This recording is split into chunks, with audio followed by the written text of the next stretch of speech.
कोई भी एरिया कराची का सेफ नहीं है जी। बिल्कुल घर के सामने उसको इंटरसेप्ट किया इन्होंने। बिलोंगिंग्स के पीछे ही थे, जिसमें उसकी बाइक या प्रॉब्ली उसका मोबाइल फ़ोन था। मेरे भाई ने किस तरह बाइक ली थी मुझे पता है, उसने किस तरह अपना मोबाइल ख़रीदा था मुझे पता है।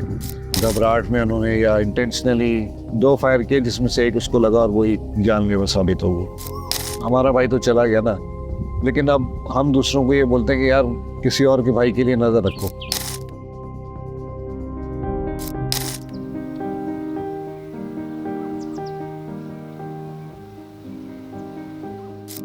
मेरा नाम उस्मान मोइन है और मैं इत्तिका का बड़ा भाई हूँ। मेरा सेकंड लास्ट भाई था और माशाल्लाह से वो हमदर्द यूनिवर्सिटी से मैकेनिकल इंजीनियर गोल्ड मेडलिस्ट था और हाफिज़ कुरान भी था माशाल्लाह से। और तरावियाँ पढ़ाता रहा इधर घर पे। हमारे मोहल्ले के लोग, वालिद साहब जब आयात थे कि घर पे हम तरावियाँ पढ़ते थे उसके पीछे। और माशाल्लाह बहुत ही नेक बच्चा, बहुत ही मिलने जुलने वाला, आगे बढ़ के दूसरों के काम आने वाला। मैं उस वक्त मेरा दूसरा छोटा भाई है, उसका एक मेजर सर्जरी हुई थी तो मैं उसके साथ हॉस्पिटल में था। तो छोटे भाई इबाद और नाफे उसको इत्तिका को लेकर आए हॉस्पिटल। मुझे घर से कॉल आई थी कि ऐसा इंसिडेंट हो गया है। तो बस अनफॉर्चुनेट है जी, मिनटों सेकंडों की बात थी, एक जान चली गई।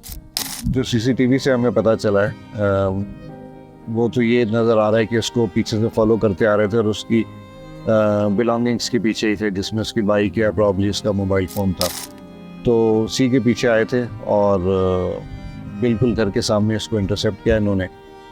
और उसने बज़ाहिर कोई रेजिस्टेंस नहीं की, और ऑल्दो उन्होंने उसको शर्ट से पकड़ के खींचा, उससे छीना झपटी भी की। और घबराहट में उन्होंने या इंटेंशनली उन्होंने एक फायर किया, 2 फायर किए, जिसमें से एक उसको लगा और वही जानलेवा साबित हो गया। कुछ टाइम पहले तक तो, अगर चंद दिन पहले पीछे चले जाए ना, तो हम आपस में जब कभी बात कर रहे होते थे हम कहते थे कि यार नहीं ठीक है, हलाल अपनी कमाई से लिया है, रेजिस्ट करना चाहिए, नहीं करना चाहिए। ये कि दूसरा भाइयों में डिस्कशन होती है आपस में बैठ के। लेकिन अब मेरे ख्याल से मेरा पर्सपेक्टिव कुछ चेंज हो गया है, तो मुझे लगता है कि रेजिस्ट नहीं करना चाहिए। अलमिया है, हलाल कमाते हैं हम सब, तो अपना खून पसीना एक करके, पैसा जोड़ के। मेरे भाई ने किस तरह बाइक ली थी मुझे पता है, उसने किस तरह अपना मोबाइल ख़रीदा था मुझे पता है। तो ऑल्दो उसने रेजिस्ट नहीं किया था, लेकिन ज़ाहिर है जो पाई जोड़ के चीज़ लेता है, जो पाई जोड़ के चीज़ बनाता है, जो पाई जोड़ के 2-2 साल पैसे जमा करके एक बाइक नई ख़रीदता है, उसके दिल पे उस सिचुएशन में क्या गुजर रही होती है ये हम आप नहीं समझ सकते। ये जिसकी चीज़ जा रही होती है, जिस पे बनी होती है ना, वही समझ सकता है, ये कोई दूसरा आदमी नहीं समझ सकता। चाहे हमारा भाई हो, चाहे किसी और का भाई हो, सेफ्टी एंड सिक्योरिटी जो है ना वो गवर्नमेंट की प्राइम रिस्पॉन्सिबिलिटी है। तो जहाँ तक बात है कि कौन से स्टेप्स लेने चाहिए, तो देखिए वो हमसे ज़्यादा जानते हैं कि उनको क्या स्टेप्स लेने चाहिए एक आम सिटीज़न की सेफ्टी और सिक्योरिटी के लिए। बात गुलशन की हो या गुलिस्तान जौहर, औरंगी टाउन हो या करंगी, इस वक्त तो शहर में कोई एरिया ऐसा नहीं है ना जिसको मैं कहूँ कि नहीं ये एरिया सेफ है।